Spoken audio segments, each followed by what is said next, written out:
Bloomberg Audio Studios. Podcasts, radio, news. For our Bloomberg audiences worldwide, I'm David Westin. I'm delighted to be here with Brian Moynihan. He, of course, is chair and CEO of Bank of America. So, Brian, thank you for having us here to your trading floor. Oh, happy holidays first, David. Yeah. Thank you for coming. And all these teammates have been here all day waiting for you. So. yeah, waiting for something. Yeah. Probably making money for you. So let's talk about the economy first overall.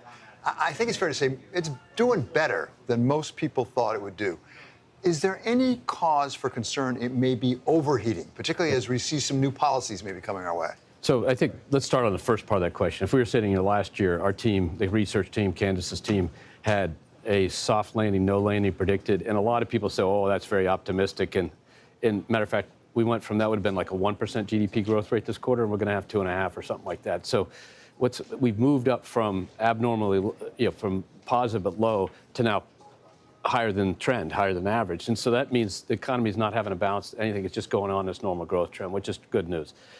If you think about it becoming overheated, I think all the policies are yet to come in. There's enthusiasm, there's discussion, but everything's still out there until the policies get enacted.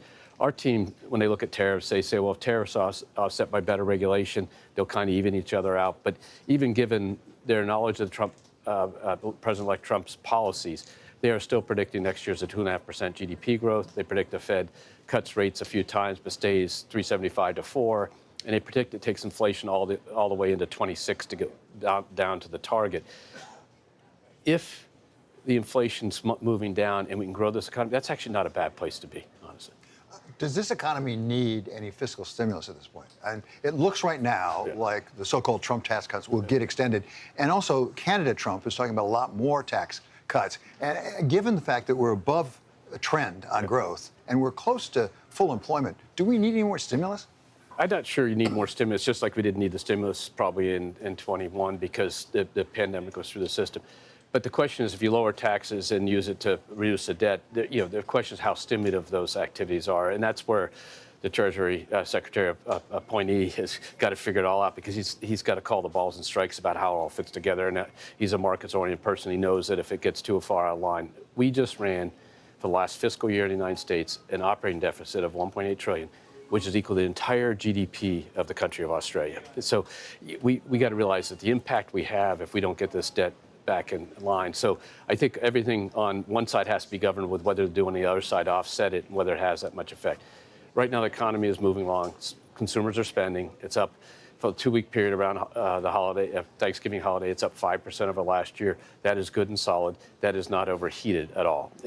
But that came off the lows a little bit this summer, where I was a little nervous that they were going to let the consumer drift too far down. So between interest rates being cut a little bit, between the enthusiasm around the election, the markets being up, the consumers are spending more and telling us they're going to spend more for the holidays, which is good for the general economy. We got to keep them in the game not by overstimulating, by overdoing, by keeping the game just by getting a good core economy going with good deregulation activities, good tax policy, good immigration policy. These are hard things, but I think they're off working on it. Let's stay on the consumers here, because you know so much about the consumers here at Bank of America, given your relationships. How is the consumer doing? I know they're spending, but I've seen numbers that suggest they're borrowing more. And in fact, St. Louis Fed has new numbers out from as of October. The defaults are up as well. Are you worried at all about the consumer? So this is go back to what you're thinking about, which is if you say the levels of consumer credit card debt are above where they were in 19, it's 5 years later. They should be above where they are in 19 because the economy is 30% bigger. So a lot of these novel numbers, forget to put them in relative scale. If you look at it on a relative basis, it's still far below where it was in 19. And the credit was very good then. If you look at the defaults, they picked up a normalized defaults and delinquencies to where they were in 19. 2019 was a 50-year low in credit costs in our company. 50 years we had to go back to find. So we got to be a little careful about what we're comparing to.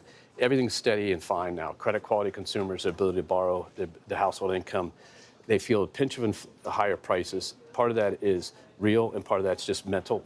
If the price of eggs doubled, it's hard to ever tell anybody it's okay because they have more wages. They're just never going to agree with us, and that's the economist's view of an economy versus human beings' view. But all things, if they wouldn't be spending money the way they are in a rational way at 5% year over year for the last couple of weeks, 3.5%, 4% for the month of November, and likewise it looks like that'll be December, if they didn't feel confident. And why is that? All comes back to one thing. 4.1% unemployment rate, wage growth of 3%. That's the core. Now, what could disrupt that? A lot of things. But right now, that's the condition of the American consumer. They have the ability to borrow, and they're borrowing rationally. They are employed. Their wages are going up. They feel the pinch of inflation. They're trying to work that all through, and they're trying to have a good holiday season. So we'll play that. What will hurt that worse is unemployment moving up, and right now that's not projected to happen at all next year. It's supposed to go, our team has it 4.3 at year end next year. You and I have been, for most of our business careers, we'd been jumping over this, the moon if we thought unemployment was 4.3 for 2 or 3 years in a row or less. Take all of that economic data, put it all together, and tell me what the Fed should be doing. They're meeting today. We'll get a decision tomorrow. 25 basis points seems to be baked in as a cut. But should it be cutting further beyond that 25 basis points, given the strength of the economy and all the things you just said? If the economist's view is you have to have a real rate structure across the curve of 75 basis points, 100 basis points, if you're 475, 450 now, and the inflation rate's 3.3, that's bigger. So you got to start to bring it in normalized. We got to get to, positive sloping curve, a curve that has real rates across it. An inverted curve means something anticipatory is going to go the other way. All that's got to happen. So I think they need to bring it down a little bit. They just have to be more careful because the economy is stronger than we thought 3 months ago, 6 months ago, but it still has potential weaknesses. You and I haven't even talked about what's going on outside the United States that could affect the United States. Not tariffs and stuff, but wars. What happened in the Middle East this the week, what happened in Korea, what's happened in Germany. All these political changes could impact the United States ultimately and reverberate with them because we sell a lot of goods in a lot of these countries. And by the way, we buy a lot of stuff from these countries. And so, we're inextricably linked with the outcomes of some of these things. And so we have to be careful. But if you look at it in the U.S., they ought to cut rates, bring them, our team's view is they bring them down to 375-ish type of level, 3 more cuts from where they are today. But they'll be higher in the current context. But if you look back, excluding 2008 till now, a 3.5%, 3% Fed funds rate is the norm, not the exception. It's only been the exception in the last 15 years. But it is different from what we thought it was going to be. It's higher, I think. Yeah. The neutral rate's higher than it was. How does that affect your business, if at all? Well, the question of, everybody says the higher rates help higher rates. The question is why they're there. If we had a normal rate curve from, say, 3.5% on the front end to 4.5% at the 10-year, and the economy was growing at 2%, that's a very good place for banking. Delinquencies would be low, cost of credit and its availability is there. Our deposits are better suited at a higher nominal rate because when they go down, we have zero floors on a third to half of our deposits that just can't go any lower than zero unless we start charging people to give us their money, which isn't going to happen. So it's better for us. But if the reason why they're higher is to choke off inflation, that can be not so good because that will probably lead to recession. So the question of what's the underlying economy doing less than the rate structure. And the underlying economy right now growing at 2.5 with a 3.5 to 4% Fed funds rate and a 4.5% 10-year rate would be great for our industry. And that's why NII just keeps growing every quarter. We were at 13.9, 14.1, 14.3, and you expect that growth to continue. And it's just walking up a ladder back to a level, and the peak we were like 14.8 or 15. So we have people out right now saying not 4.5, maybe 5% or even 6% on the 10-year. Do you put any credence in that? Our team doesn't see that, and I have to rely on the experts that spent. We wrote a research paper with a 5,000-year interest rate, low in interest rates, and I said, "How do you know that?" And they said, "Well, we went back and did research." So we have Candace's team's a powerful team and the best in the business. So they think it's 4.5-ish is kind of where it is, and as the rate structure comes in. Is there potential for that? Yeah, that's probably when something else is going on that is not good, and therefore there'll be faster adjustments which might bring it back in. But you think about it, to go from a 1.5% 10-year to a 4.5% 10-year, that's a lot of movement, and it's very restrictive on activity till the activity adjusts out of that, and that's what we're seeing now. You mentioned Donald Trump returning to the presidency next month now. How do you take the new account at Bank of America? I mean, what do you anticipate? We don't know exactly what will happen, when it will happen. So how do you plan for that? What will it mean for Bank of America, do you think? Well, so I think one of the larger contexts is the oldest part of our company has been around for every presidential transition except for George Washington. So we've been through this before, we'll be through it again.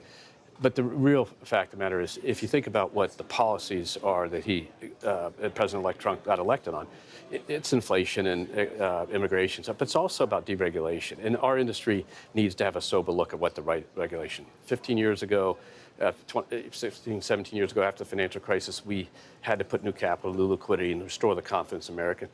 Since 10, 12 years ago, the people, the capital's about right in the industry, yet we kept ratcheting it up. When we ratchet up capital, that draws down our ability to lend. It makes credit harder to get and more expensive.